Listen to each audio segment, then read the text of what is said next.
ఓం శ్రీ గురుభ్యో నమః. హరి ఓం. గం గణపతయే నమః. ఓం జ్ఞానానందమయం దేవం నిర్మలస్ఫటికాకృతిం ఆధారం సర్వ విద్యానాం శ్రీ హయగ్రీవముపాస్మహే. ఓం శరదిందు సమాకారే పరబ్రహ్మస్వరూపిణే వాసరాపీఠ నిలయే సరస్వతీ నమోస్తుతే. ఆదిత్యాయ చ సోమాయ మంగళాయ బుధాయ చ గురుశుక్రశనిభ్యశ్చ రాహవే కేతవే నమః. నవగ్రహ దేవతాయే నమో నమః.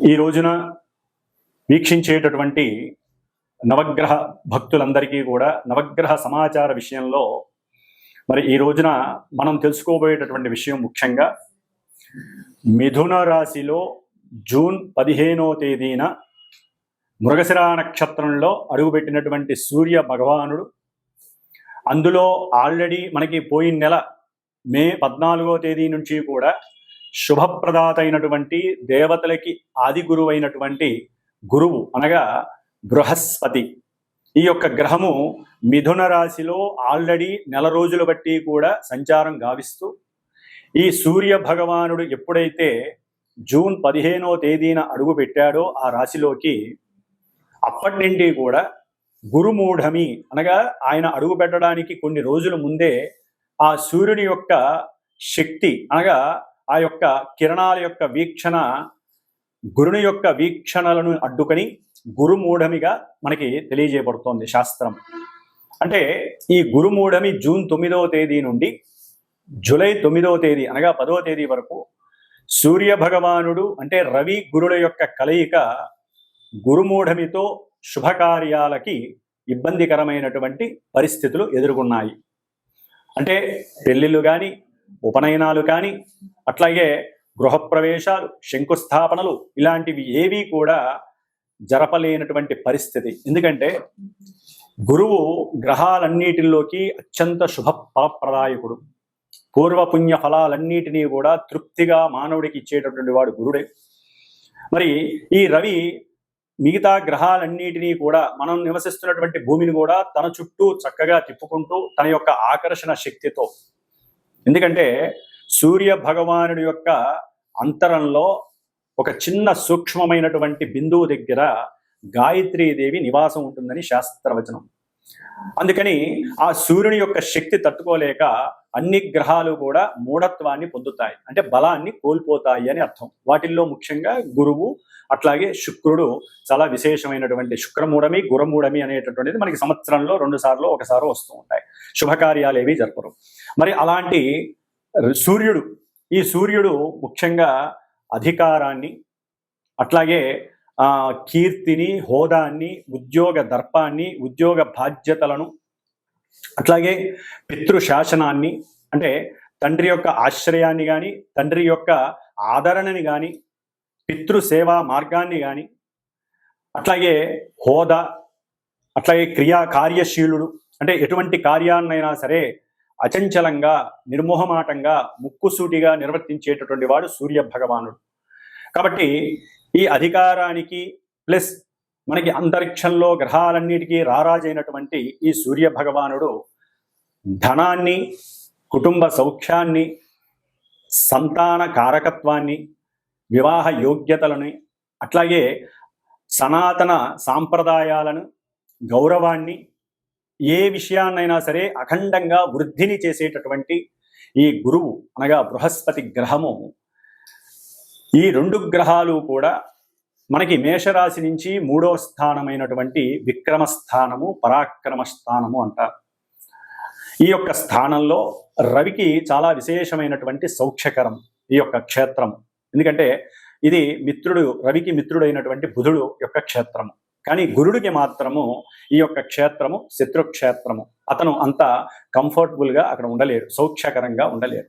అంటే ధనపరంగా కానీ అతను ఇచ్చేటటువంటి శుభాలకన్నిటికీ కూడా గురుడు కొంత ఇచ్చేటటువంటి పరిస్థితుల యొక్క స్థాయి కొంచెం తగ్గే అవకాశం ఉంటుంది. ముఖ్యంగా రవితో కలిసినటువంటి ఈ గురుడు ఈ మిథున రాశిలో ఉండటం ద్వారా కొంచెం ఇంకా పటుత్వాన్ని కోల్పోయి గురుమూఢమి ద్వారా గురుడిచ్చే ఫలితాలలో కొంత కాంప్లికేషన్స్ ఉంటాయి. అట్లాగే కొన్ని ఇబ్బందికరమైనటువంటి పరిస్థితులు కూడా తలెత్తుతూ ఉంటాయి. మరి ఈ వ్యాపార క్షేత్రమైనటువంటి ఈ ఈ యొక్క మిథున రాశిలో రవి మరియు గురుడు రెండూ కూడా మిత్రగ్రహాలు, అతిమిత్రగ్రహాలు. సూర్యుడికి గురుడికి కూడా మిత్రత్వం చాలా ఎక్కువ. మరి ఈ రెండు మిత్రగ్రహాలు ఈ బుధరాశిలో వ్యాపార క్షేత్రము అంటే లావాదేవీలు, వ్యాపారంలో ఎటువంటి లావాదేవీలైనా సరే ఈ యొక్క క్షేత్రంలో ధనకారకుడైనటువంటి గురుడు, అధికారాన్ని నాయకత్వాన్ని కలిగినటువంటి రవి, ముఖ్యంగా అది ఆ అధికారం అంటే అది పారిశ్రామికవేత్తలు కావచ్చు, లేదా రాజకీయ రంగంలో నిపుణులు కావచ్చు, రాజకీయ రంగంలో చతురతని చేసేటటువంటి పెద్ద పెద్ద నాయకులు కావచ్చు, ఏ పోస్ట్లో ఉన్నటువంటి వాళ్ళైనా సరే, అట్లాగే ముఖ్యంగా న్యాయస్థాన జడ్జీలు కావచ్చు, టీచర్లు కావచ్చు, వ్యాపారాన్ని ఈ సమయంలో సద్వినియోగం చేసుకునేటటువంటి వారు ఎవరైనా సరే ఈ రవి గురుల్ని ఏ విధంగా ఆరాధిస్తే మంచి జరుగుతుంది, శుభప్రదం అవుతుంది.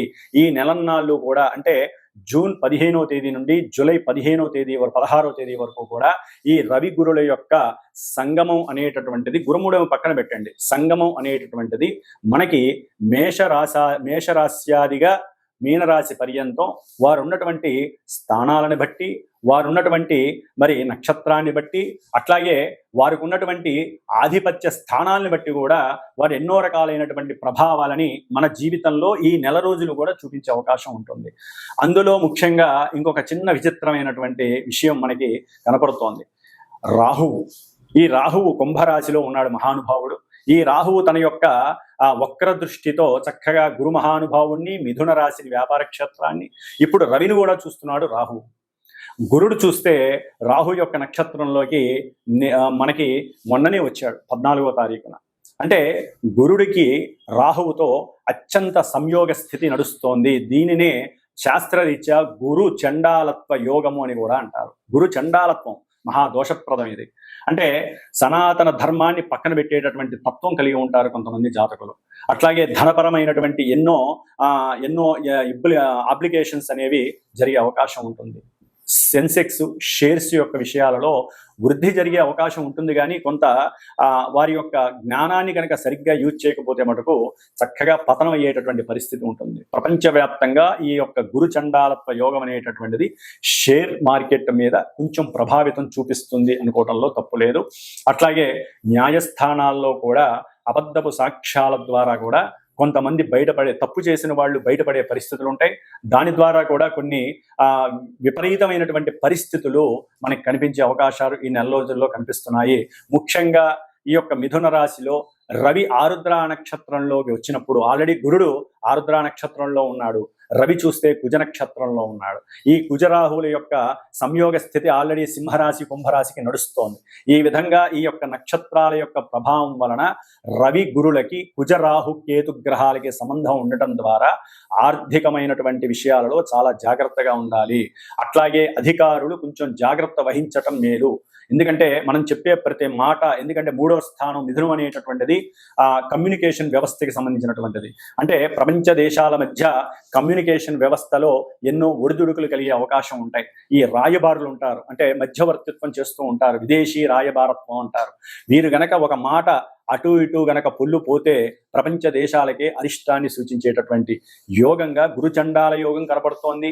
అట్లాగే రాహువు యొక్క దృష్టి, గురువు యొక్క దృష్టి, ఆ అన్యోన్య పంచమ నమూకాల యొక్క దృష్టి కొంత అవయోగకరంగా మనం భావించాలి. కాబట్టి దీనికి తగ్గట్టుగా వారు ఎవరైతే కొన్ని రాశుల వారు ఉన్నారో ఆ రాశుల వారు ముఖ్యంగా ఈ నెల రోజులు కూడా ఎవరైనా సరే సాధ్యమైనంత వరకు ఈ గురు చండాలత్వం అందరికీ సంబంధించింది, గురువుకే పట్టింది చండాలత్వం రాహు వలన. కాబట్టి ఈ చండాలత్వ దోషం పోవడానికి మహన్యాసపూర్వక ఏకాదశ రుద్రాభిషేకాలు కానీ, లేకపోతే శివాలయాలలో గురువారాల పూట, శనివారం పూట కానీ, ఆదివారం పూట కానీ రుద్రాభిషేకాలు, రుద్రార్చనలు చేయించుకోవటం, అట్లాగే కాశీక్షేత్రమో శ్రీశైల క్షేత్రానికో వెళ్ళి దర్శన భాగ్యాన్ని చేసుకోవడం, అంటే శివుణ్ణి ఎక్కువగా ఆరాధించటం, ఓం శివాయ గురవే నమః అనేటటువంటి మంత్రాన్ని ఎక్కువగా స్మరణ చేయటం ద్వారా వీరికి కలిగేటటువంటి కొన్ని ఇబ్బందికరమైనటువంటి విపత్కరమైనటువంటి ఆటంకాలు, అట్లాగే కొంతమంది పెద్ద పెద్ద వాళ్ళ యొక్క వాళ్ళ నుంచి కలిగేటటువంటి ఇబ్బందుల నుంచి తప్పించుకునేటటువంటి అవకాశం ఎక్కువగా ఉంటుంది. కాబట్టి సూర్య గురులు, రవి గురులు మిత్రులు కాబట్టి దీని యొక్క ప్రయోజనం ఉంటుంది. వాళ్ళు ఉన్నటువంటి ఆధిపత్య భావాలను బట్టి కొంత అప్రయోజనకరమైనటువంటి పరిస్థితులు కూడా ఈ నెల రోజుల్లో కూడా కొన్ని రాశుల వారికి కనపడుతూ ఉంటాయి. కాబట్టి మేషరాశి నుంచి మీనరాశి వారి వరకు ఏ రాశుల వారికి ఈ రవి గురులు ఇక్కడ ఉండటం ద్వారా శుభాలు జరుగుతాయి, కొంతమందికి ఇబ్బందులు కలుగుతాయి అనేటటువంటి విషయాన్ని మనం చక్కగా తెలుసుకోగలిగితే గనక దానికి తగ్గట్టుగా పరిహారం ఆచరిస్తూ, సింపుల్ పరిహారాలు ఆచరిస్తూ మనం ఈ నెల రోజులు ఈ 2 గ్రహాలు ఇచ్చేటటువంటి ఫలితాలని ఆస్వాదిస్తూ మనం చేసుకునేటటువంటి చిన్న చిన్న పరిహారాల ద్వారా చక్కటి ప్రయోజనాన్ని అట్లాగే రవి ఆత్మశక్తిని ప్రబోధిస్తాడు. అంటే ఆత్మశక్తి ఎక్కడా కూడా నెగ్లెక్ట్ చేయడు. అంత ప్రణాళికల ద్వారా గురుడు కూడా ప్రణాళికాబద్ధంగా చక్కటి లోక జ్ఞానాన్ని ఆస్వాదించి ఆ లోక జ్ఞానాన్ని తను స్వీకరించి వెదజల్లుతూ ఉంటాడు. కాబట్టి ఇప్పుడు కొంచెం బలహీనంగా ఉన్నాడు కాబట్టి గురుడికి ఏం చేయాలో కూడా మనం చూద్దాం. గురువుకి సంబంధించినటువంటి స్తోత్రాన్ని అందరూ కూడా ముఖ్యంగా దత్త ఆరాధన చేయటం, గానుగాపూర్ దర్శనం చేయడం ద్వారా కూడా గురువు ఇచ్చేటటువంటి నెగిటివ్ ఫలితాలు లేకుండా గురు చండాలత్వ యోగ దోషాన్ని మనం ఉపసంహరించుకొని, అట్లాగే ఈ రాహు చేత చూడబడుతున్నటువంటి రవి గురుల యొక్క దోషాన్ని పోగొట్టుకునేటటువంటి పరిస్థితి దుర్గాదేవి ఆరాధన చేయడం ద్వారా కూడా రాహుని ఉపశమనం చేయడానికి అవకాశాలు ఉన్నాయి. కాబట్టి సాధ్యమైనంత వరకు అందరూ కూడా దత్త కవచాన్ని కానీ దత్తాత్రేయుడి యొక్క గురు చరిత్ర పారాయణని కానీ ఈ నెల రోజులు కూడా వీలుంటే రోజుకి 1 పావు గంట కేటాయించి చదివినట్లయితే ఈ గురుగ్రహ జాతకులు కానీ, అట్లాగే గురువు యొక్క రాశులకి సంబంధించిన వారు కానీ, గురు నక్షత్రాలైనటువంటి పునర్వసు, విశాఖ, పూర్వభాద్ర నక్షత్ర జాతకులు కానివ్వండి, ధనస్సు మీనరాశుల వారు కానివ్వండి, గురు మహర్దశలు, అంతర్దశలు, విదశలు జరుగుతున్న వారు జన్మలగ్న రీత్యా ఉన్నటువంటి పరిస్థితులను బట్టి ఈ గోచారంలో వారికి కొన్ని ఇబ్బందులు కలగడానికి అవకాశం ఉంటాయి. కొంతమందికి అదే అనుకూలమైనటువంటి పరిస్థితులు కూడా కలుగుతాయి. ఏదేమైనప్పటికీ గోచారం అనేటటువంటిది ఒక సూచన మాత్రమే తెలియజేస్తుంది. జన్మజాతకం అనేటటువంటిది దశలు, అంతర్దశలు, మనం పుట్టినప్పుడు ఉన్నటువంటి గ్రహాల యొక్క స్థితిగతులు, ఉన్నటువంటి నక్షత్రాలని బట్టి అవి ఆడేటటువంటి ఆటలో ఈ గోచారంలో మనం పావులం అవుతాము. కాబట్టి అప్పుడు జరిగేటటువంటి సిచ్యువేషన్స్ అన్ని రాసి పెట్టుంటాయి. కాబట్టి గోచారంలో అవి ఏ విధంగా జరుగుతాయి, వాటికి గురువుల ద్వారా అంటే మా ద్వారా సూచించబడినటువంటి పరిహారాలను ఏ విధంగా ఆచరించాలి, వేద మంత్రాలని మనం పట్టుకొని వేలాడాల్సిందే. వేద మంత్రోక్తంగా మాత్రమే గ్రహాలని ఉపసంహరించుకోవాలి. అంటే గ్రహాలు ఇచ్చేటటువంటి నెగిటివ్ రోల్స్ని, నెగిటివ్స్ని కూడా మనం పారద్రోలుకోవాలని వేదశాస్త్రం చెబుతోంది. కాబట్టి శాస్త్రంలో ఈ జ్యోతిష్య శాస్త్రం కావచ్చు, మంత్రశాస్త్రం, ఇవన్నీ కూడా అనుసంధానం కలిగి అన్నీ కూడా మన రక్షణ కోసమే మన ఋషులు కానీ, పూర్వీకులు కానీ, దైవం కానీ మనకి ప్రసాదించినటువంటి వరాలుగా అందరూ తెలుసుకోవాల్సినటువంటి విషయం. కాబట్టి ఇప్పుడు మనకి మేషరాశి నుంచి మీనరాశి వరకు ఏ విధంగా మనకి రవి గురుల యొక్క అనుకూలతలు, ప్రతికూలతలు ఉంటాయో తెలుసుకుందాం. ఓం గం గురవే నమో నమః. మీనరాశి ఈ నెల జూన్ 15వ తేదీ నుండి జూలై 16వ తేదీ వరకు కూడా ఈ మీనరాశి వారికి జన్మరాశ్యాధిపతి, కర్మ దశమాధిపతి అయినటువంటి శుభప్రదుడైనటువంటి సంతాన ధన కుటుంబ కారకుడైనటువంటి ఈ గురు మహాదేవుడు శత్రురాశి అయినటువంటి మిథున రాశిలో చతుర్థ స్థానంలో, అర్ధాష్టమ స్థానంలో ఉండి రవి అంటే ఈ మీనరాశికి షష్ఠాధిపతి అయినటువంటి మిత్రుడైనటువంటి రవితో కలిసి చతుర్థంలో ఉండటం, కలిసి సంయోగ స్థితిలో ఉండటం, కంజక్షన్ స్టేజ్లో ఉండటం వలన గురుడి యొక్క బలహీనత వలన గురుమౌఢమి కలిగి ఈ 9వ తేదీ నుండి వచ్చే నెల 10వ తేదీ వరకు కూడా శుభకార్యాలన్నీ కూడా బంద్. అట్లాగే రవి గురులు మిత్రులై, అట్లాగే రవికి అది మిత్రస్థానమైన గురుడికి శత్రుస్థానం మిథునం.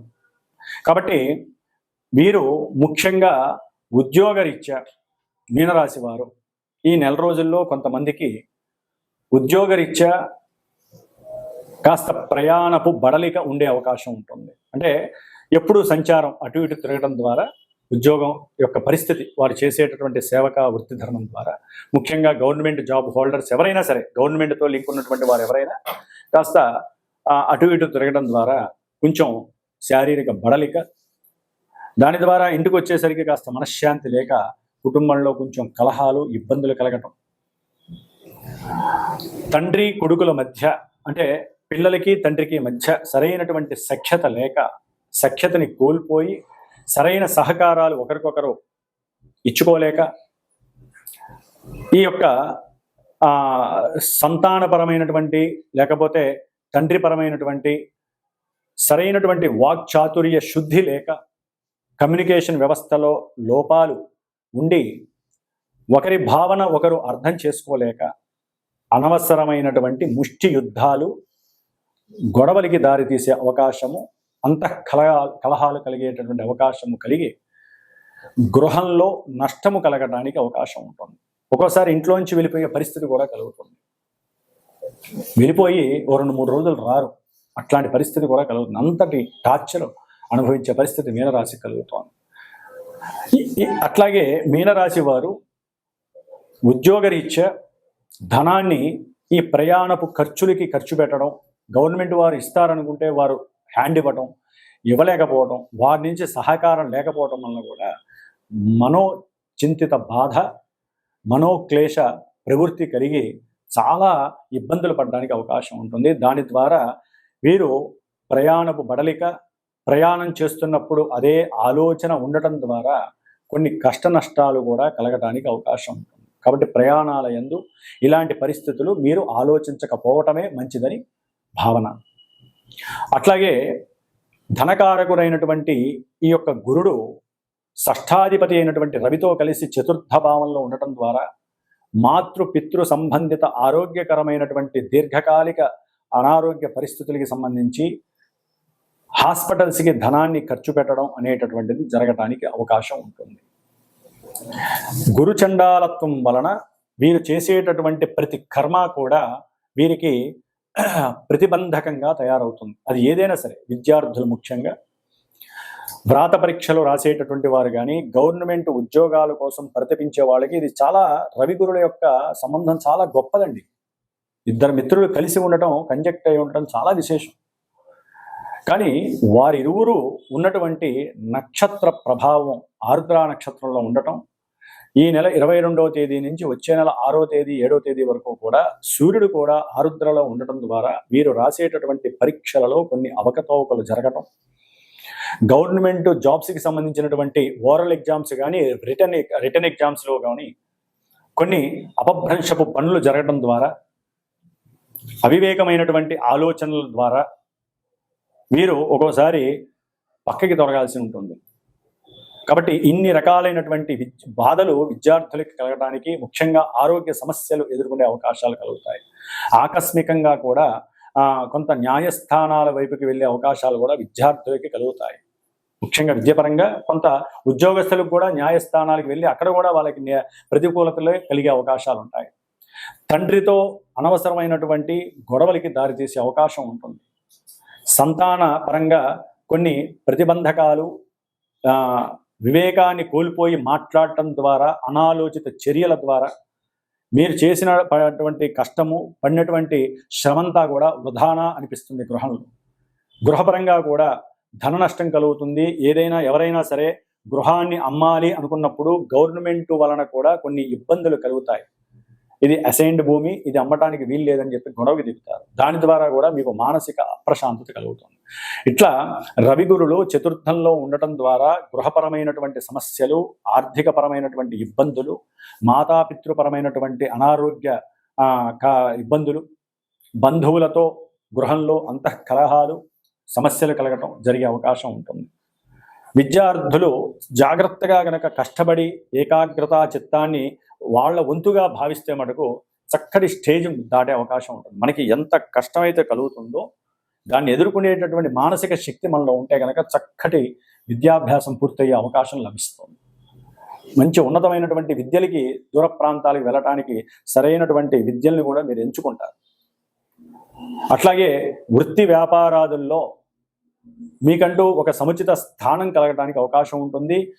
వ్యాపారంలో ముఖ్యంగా లాటరీ వ్యాపారాలు కావచ్చు, లేకపోతే గృహాలకి సంబంధించిన భూలాభాలకు సంబంధించినటువంటి రియల్ ఎస్టేట్స్ వ్యాపారాలు కావచ్చు, గవర్నమెంట్తో ఇంటర్లింక్ ఉన్నటువంటి భూపరమైనటువంటి ఏ వ్యవహారమైనా సరే కాస్త ఒక కొలిక్కి వచ్చి వీరు మాట్లాడుకోవడం ద్వారా వీరికి ఉన్నటువంటి ల్యాండ్ ఇష్యూస్ని కాస్త తొలగించేటటువంటి పరిస్థితి కూడా వీరు తమ యొక్క ఎంతో కొంత ఇచ్చారులే, లేకపోతే ఎంతో కొంత మనం ఇచ్చైనా సరే ఆ పని చేసుకోవాలనేటువంటి తృప్తిని కనుక మీరు ప్రదర్శించినట్లయితే అనుకున్న కార్యక్రమాలు కొంతవరకు ముందుకు వెళ్ళడానికి అవకాశం ఉంటాయి, లేదా ప్రతి విషయంలో డిసప్పాయింట్మెంట్స్ కలగడానికి అవకాశం ఉంటుంది. కాబట్టి రవి గురులకి సంబంధించినంత వరకు దోషప్రదాన్ని మీరు తొలగించుకోవాలంటే కాస్త కాలభైరవ అష్టకాన్ని చదివి దాదాపుగా ఒక 3 సార్లు కాలభైరవ అష్టకాన్ని శివుడి ముందు చదవండి. తర్వాత లింగాష్టకాన్ని చదువుతూ లేదా ఓం శివాయ గురవే నమః అనేటటువంటి నామాన్ని, లేదా ఓం హ్రీం శివాయ గురవే నమః అనేటటువంటి రవి గురుల యొక్క మిశ్రమ మంత్రాన్ని చదువుతూ చక్కగా శివుడికి గనక 11 ప్రదక్షిణాలు డైలీ ఈ నెలల్లో చేయగలిగితే మీకు అన్ని రకాలుగా గృహ సౌఖ్యము, మానసిక సౌఖ్యము, మాతృ ప్రేమ అంది చదువుకునేటటువంటి విద్యల యందు మీకు ఒక ఉన్నతమైనటువంటి స్థానస్థితి కలగటానికి, కీర్తి ప్రతిష్టలు, అట్లాగే గవర్నమెంట్ సహాయ సహకారాలు కలగటానికి అవకాశం లభిస్తుంది. శారీరకంగా దృఢత్వంగా ఉండటానికి కూడా అనుకూలత కలుగుతుంది.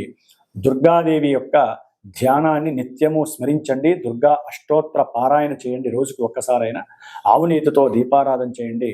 ఆ అమ్మవారి అనుగ్రహం మీకు కలుగుతుంది. వీరిద్దరూ ఉన్నటువంటి నక్షత్ర దోషము, రాహుగ్రహ దోషము తొలగిపోతుంది. ఈ నెలలో వచ్చేటటువంటి ఆరుద్ర నక్షత్రము రోజున మీ ఇంట్లో కానీ లేదా శివాలయంలో కానీ కాస్త అన్నాన్ని వండించి, హవిస్సును వండించి అన్నాభిషేకము అట్లాగే రుద్రార్చన బిల్వదళాలతో చేసినట్లయితే ఏకాగ్రత స్థాయి పెరిగి వ్యాపారస్తులకి ఉన్నతమైన వ్యాపార యోగము కలుగుతుంది. విద్యార్థులకి ఉన్నత విద్యా యోగం కలుగుతుంది. ఓం శ్రీమాత్రే నమో నమః.